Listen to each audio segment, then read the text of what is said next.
So hello and welcome to today's video. So with over 100 videos on cut content from Buddy alone, it's safe to say Buddy had a few changes during its creation. And for today's video I'll be going over the 10 biggest changes that Rockstar made during its creation that I think would have impacted the game in a big way. So we'll go over these in order from smallest to the biggest, and we'll begin with click leaders in free mode. Now with the exception of Russell, absolutely none of the click leaders, or even Dr. Crabble, Snitch, Pete or Gary, spawn in free mode, to many fans' disappointment. Once the main story is completed, that's it, they're pretty much gone forever. But if they're modded into free mode, it's clear as day that all click leaders were planned on spawning in free mode at one point. As I have a plethora of unused quotes from just walking around, talking to Jimmy, talking to themselves, other click members, laughing at people, warning other people, you get the idea. In a way, I can understand why none of these were added to free mode to begin with, because it would be a bit of a massive plot hole, you know. Like say Gary betrays you at the Russell boss fight, and then chapter 2 begins, you could just beat Gary up and that's that really. Or same with Jimmy's confrontation with Ted in the chapter 4 intro. Once it's over, find Ted, beat him up. It can be a massive plot hole in that way. But I think if click leaders spawned in free mode after beating their respective chapter, it would be such a welcome change to the game's world and stop them from being so underused. After all, Rockstar did this for Zoe, who just doesn't spawn at all in the main game, but suddenly spawns at the academy after Gary is defeated. So I feel like they could have done this for the rest. Number 9. No time limit. One of the things that I and many others are not fond of in Buddy is the limited day system, where you have to put Jimmy to bed at any time between 7 PM to 2 AM, or else he passes out at 2 AM on the dot, and wakes up without his shoes or his clothes, as some other people have said. As you can probably guess, Jimmy never did have to go to sleep during development, and Buddy had a more typical GTA kind of system where you could just mess about 24/7. And Rockstar even planned some activities that would happen during the night, like some nighttime only races, so the player has something to do when missions stop becoming available. This would have been a really small but also massive change, since we could play without Jimmy passing out or having to quickly run back to a safe house because somebody stole Jimmy's shoes. I think it would have been one of those features that most of us would subliminally forget the 2 AM time limit ever existed. Number 8. The clothing system.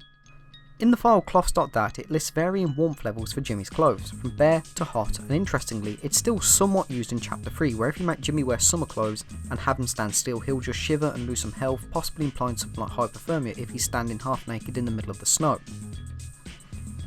As far as I'm aware, the warm and hot parts are never used, so I wonder if this was going to be used for something like spring or summer, where say wearing more wintry clothing would make Jimmy lose health, like he'd be potentially suffering from heat stroke or something like that. Because, you know, just standing around in a boiling hot summer's day in a thick puffy jacket, and I know it's only a game, but even San Andreas warned you that CJ will get a heart attack if you get too fat. If that's the case, I can see how that would impact the game quite negatively, because it would make choosing Jimmy's outfits a bit difficult, if half the clothing choices would be a bit bad for Jimmy, since the game is stuck at summer anyway after the main story is completed.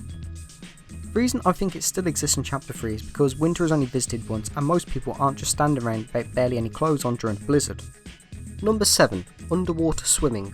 Now, I will admit I'm not 100% certain that Buddy was ever going to have underwater swimming, but there are a few files that do imply that, such as drowning animations and some unused interior which is just flat out called underwater. Of course, in the final game Jimmy can swim, but he cannot dive underwater, and no clipping reveals there's absolutely nothing here, it's just a completely endless void. Likewise, it's impossible for NPCs to get knocked out in water too. But if these files do imply underwater swimming was a concept at least, it could add a lot of potential to map exploration, like maybe adding some new underwater easter eggs or some collectibles down there, you know, like how in San Andreas you had oysters that were underwater. I can't imagine swimming playing that much of a massive role in the story or anything, but I think it would be a nice little map expansion nonetheless. Maybe it could have been ripe for another shark or mermaid rumour too. Or, you know, maybe finding an underwater tunnel that leads to some secret area would have been quite amazing as well. Number 6. Christmas Day. Now on Christmas Day, Jimmy wakes up, gets his present from his mum, and the story resumes. The very next day, all Christmas decorations are gone and that's it really. Christmas is over. Well, originally Christmas was going to be much more fleshed out. Jimmy had collectibles to collect around the map, which were going to be Christmas presents from Harrington House, snowmen to smash up, both of which would give you unknown rewards. All the stores would be playing Christmas music, and even Dr. Crabble Snitch, if Jimmy got into trouble, would actually tell Jimmy to embrace the holiday spirit and behave himself. It would make the game world feel much more better if you play it on Christmas, as this kind of stuff is on par with Christmas events in modern games. And I cannot think of how much better Buddy would be, you know, just to hop on in mid-December, and I think it would feel quite homely and cosy in its own way too. I can understand why they removed the so since Christmas and Buddy last for like, what, 2 in-game days and then it's all gone. So there is way too much effort put into this, but I think if it lasted longer, or if this could be triggered by like setting your PS2 clock to Christmas Day or whatever, I think it would have been really, really well done. Number 5. The graffiti cleaning punishment. So unlike Grand Theft Auto where getting busted just makes you lose weapons and some money, Buddy punishes you by making you play a relatively boring minigame which is mowing grass or doing snow shoveling. But originally Jimmy was going to be punished where he would clean up graffiti around Bullworth instead of just, mowing grass at the academy. And during the detention Jimmy would be attacked by some townies, I would assume. Now this would be such a small but fresh change, so we're not just stuck with the same boring crap, but a random chance of either mowing or cleaning would be welcomed, since lawn mowing the 3rd level is just extremely tedious to do. One of the more interesting things about this deleted graffiti detention was there was going to be a new weapon that Jimmy would use, which I think would be interesting if he could acquire it in free mode, but sadly we don't. Number 4. The Fight Club. So the hold where you fight Russell is probably the most underused and weirdest area in Buddy, excluding Happy Vault's Asylum. But originally, after beating Russell, you could possibly take bets or maybe even partake in fights yourself. And leftovers for this are of course the ringside desk, which no one uses even in the Russell fight. And there are some lines of code for a bookie. So that kind of confirms the whole betting thing, and there are some lines from Christy Martin which imply some kind of rivalries going on in the whole. Anyway, I think the addition of having a fight club would have been fantastic. Like, it would give you something to do when you're bored, or maybe even waste some time just to go and watch 2 characters fighting. Like, we've seen how popular those Buddy 1v1s are on YouTube anyway, where they put some greaser against a jock with a different fight style. You get the point, you've probably seen them. They are quite popular in the Buddy community. Or maybe a survival, like see how many people you can take on before Jimmy gets knocked out. I think it would have been a really popular feature and would have worked well after the main story is beat, so you don't bother having to hit people first so they, attack you in response. Now this did reappear in GTA Bad at the Gay Tony, so if it did surface from Buddy concepts we can kind of experience this, but GTA's fight style is nothing like Buddy's. Even if people did like it in GTA Bad at the Gay Tony anyway. Number 3. Chapter 7. Originally Buddy didn't have 6 chapters but rather 7, and there's so many leftovers of this, including the pause menu, mission IDs for some missions, and you get the point.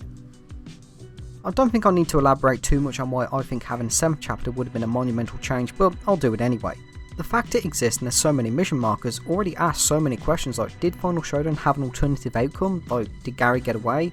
Did Final Showdown even happen yet? Is this an epilogue to Jimmy's story like we get in the Red Dead series?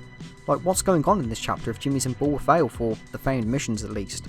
I don't know about anybody else, but this is one of them things that even if the original storyboard surfaced I would have loved to read, because it feels like there'd be an entire chunk of the game to enjoy and an alternative ending to talk about too. Number 2. The Nerd Battle Wagon. So during Defender of the Castle, instead of Jimmy being stationed on the Spud Cannon, he was supposed to be driving the Nerd Battle Wagon to help fend off the jocks, which is a makeshift tank made of all kinds of junk that I would assume fired potatoes instead of bullets and rockets, and would have been unlocked for Jimmy to use after the mission was completed, but was ultimately cut because it was too taxing for the PlayStation 2 to handle, so it was deleted entirely. But I think having the Nerd Battle Wagon in free mode would have been insanely fun and probably akin to going on a tank rampage in the GTA series. Like, imagine just going through the streets of Bullworth and just going on a tank rampage firing potatoes at everyone, as police can't take out like this 15-year-old boy in a tank of all things. Plus, I'd like to imagine what some of Jimmy's quotes would be while he's just invading Bullworth on his own, And finally, the biggest change that Rockstar made to Buddy I think was BMX upgrading. Originally, bikes in Buddy were so much more in depth. You could buy more bikes, you can customise them up, you could change the colours, the bar frame, the tyres and so on. But not only that, Jimmy could also perform a wide variety of tricks too. Instead of just backflips and wheelies, Jimmy could do bar spins, tail whips, stoppies, you name it, Jimmy could do it. Between this, the BMX tricks and the underused BMX box, this would have been such a game changer. Like, car modding is already such a big part of San Andreas and GTA 5, and Buddy having similar features would have brought so much life to the world at Bullworth and quite a lot of replayability too. Like, mod up your bikes as you see fit, then go riding around Bullworth and seeing Rockstar trying their hand at something like Matt Hoffman's Pro BMX or Tony Hawk's American Wasteland. Or just, try to make your own combos. I feel like it'd be such a completely different game in that way, especially since Rockstar barely do anything for GTA fans who love cars and bike stunts anyway, outside of just jumping. It also would have given more use to money in Buddy since you don't really use any of it except for buying clothes, since most weapons you can buy just spawn naturally around the map or you find after you knock somebody out. Plus, imagine going to New Coventry Bike Park and you just see the greasers doing these tricks as well. Rockstar really missed out on something big here, especially if they dumbed down the bikes are in the final version. But yeah, those are the 10 biggest changes that I think Rockstar made to Buddy, So which one do you think actually sounds like the most interesting one? Let me know down below. Thank you for watching and have a great day.